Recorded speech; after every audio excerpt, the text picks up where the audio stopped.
Well, welcome to the channel. Today we're going to talk about a new term I made up, the networking hangover. Well, really, we're going to talk about networking versus friendship. Why? Well, because we spent years learning to be effective at networking. And now that we're ready to retire, we can't figure out why we ended up without any real connections. We spent decades networking.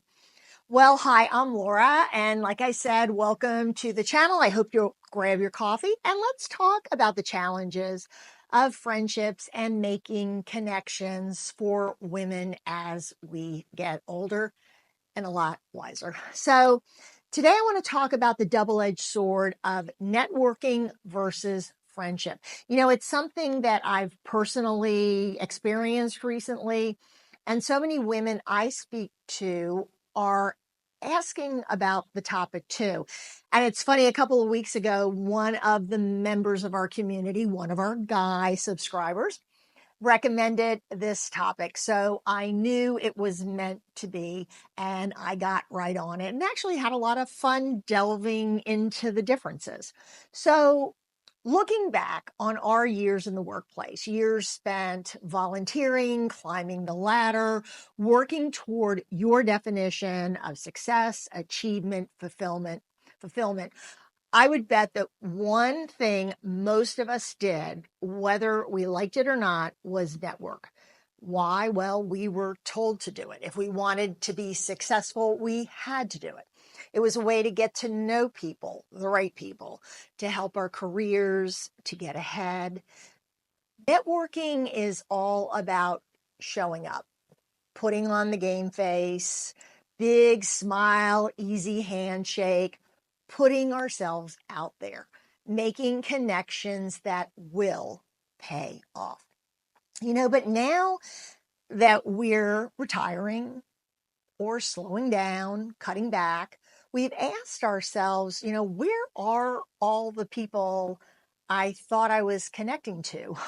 All those people I met while I was networking for hours and hours and hours. Well, it turns out that networking and friendship, well, they're not the same thing. Now, does networking have incredible value to your development, to your people skills? Absolutely, yes. But you have to be aware of the differences and not confuse networking with building true friendship. You know, Networking can be tricky because it gives the illusion of connecting. But I think we need to start with the truth. While many of us were taught that building relationships was a necessary part of building success, fulfillment, and it was for the most part. So what did we do? We went to all the conferences, the cocktail parties, we listened to panels, we went to dinners, we volunteered, we showed up, we smiled, we listened, we followed up. It all sounds good, but let's be real, much of it was strategic, right? We weren't always showing up as our authentic selves. We were on because networking isn't about being known for who you are. It's about being remembered for what you can offer. I think about all the small business owners, business managers in my own community. They're constantly donating time, money, goods, services, going to chamber ribbon cuttings, anything to get their name out there, to build customer loyalty by giving back to the community, by being active in the business community. It's got to be exhausting. But ironically, the minute you stop, the minute you stop networking, people move on to who or what is next. Now, this is obvious when you retire, when you stop volunteering, or when you just decide to step back from the hustle. It becomes real apparent really quickly that once you no longer hold the power to help someone, the ability to make a donation, write a check, the phone goes silent, right? all of a sudden the calendar starts to clear. Nobody needs us anymore, right? And it can sting, and not because we miss the events. A lot of that is phony baloney. We know we just have to do it and we don't miss it, but we feel a little used, right? We thought that, right or wrong, that some of those relationships went deeper than just transactions.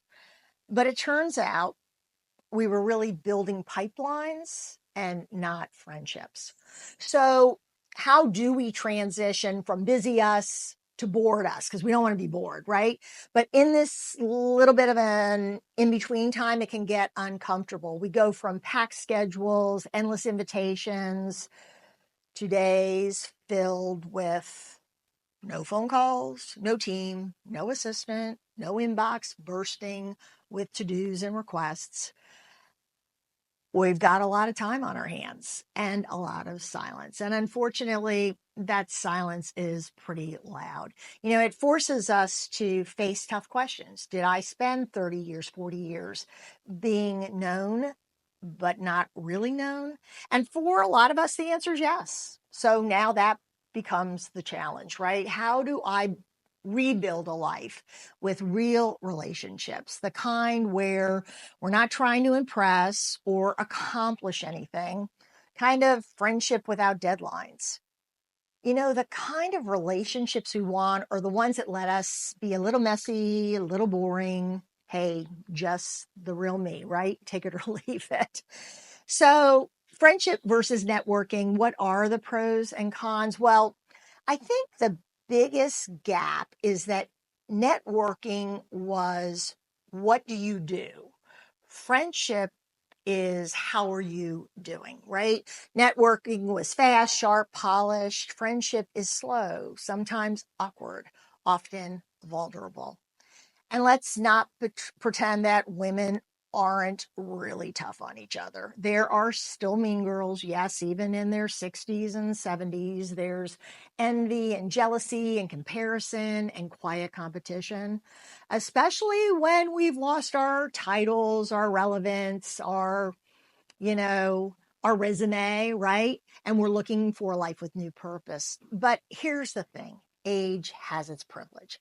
We don't have to play the games anymore. We have the skills, a lot of the skills that networking taught us. But now we can choose. We get to choose who and what gets our time. And that being said, when it's time to retire, when it's time to cut back, slow down, how do we train our brains to slow down with our bodies? How do we start over with a calmer mindset, but still use those networking skills to build friendships, even 60, 70, or beyond? So first, I would say stop performing, right? You don't need to prove anything anymore. You don't need to be impressive, successful, or even all that interesting. You've learned the skills, but now you get to be you. You get to learn, you get to use those skills in a way that's true to you. How much time did I waste ironing clothes, blow drying my hair, trying to look put together even when I wasn't, turning on my professional personality, which was always a challenge? Now I laugh.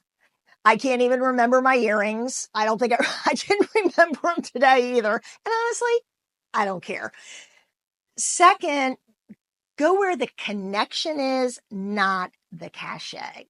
Don't worry about who used to be somebody. Look for the women who are kind, who are curious, who ask questions, the women who are a little brave. Find like-minded women doing things that you like to do, not the things that you have to do, because you don't have to do them anymore, right? We don't have to fit into someone else's mold anymore. Third, be the kind of friend you always wanted during your career. Someone who listens, who checks in, someone who shows up without an agenda.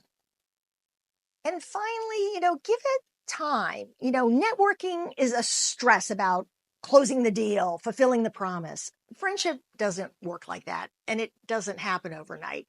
It's built in small, consistent, ordinary moments. A walk, a phone call, a shared laugh, running into each other at the grocery store, right?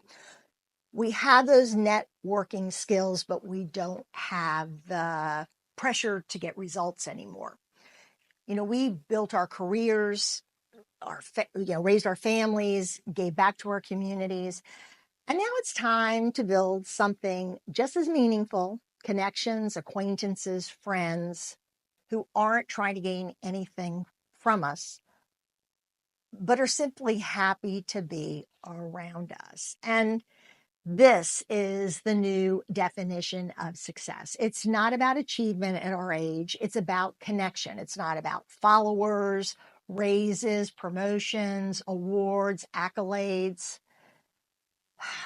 Just good people who enjoy each other. So I hope you'll leave me a comment below. I hope you'll like the video and subscribe and share this with a friend who is struggling with those first months of retirement and facing that networking hangover. Have you ever faced it? And what are you doing to build new friendships that work for you now? Well, thanks so much for stopping by the channel. And for those of you who join in the conversation, I truly appreciate hearing your perspective. Looking forward to continuing to build this channel together. Take care. Thanks so much. And I look forward to seeing you next week. Bye-bye.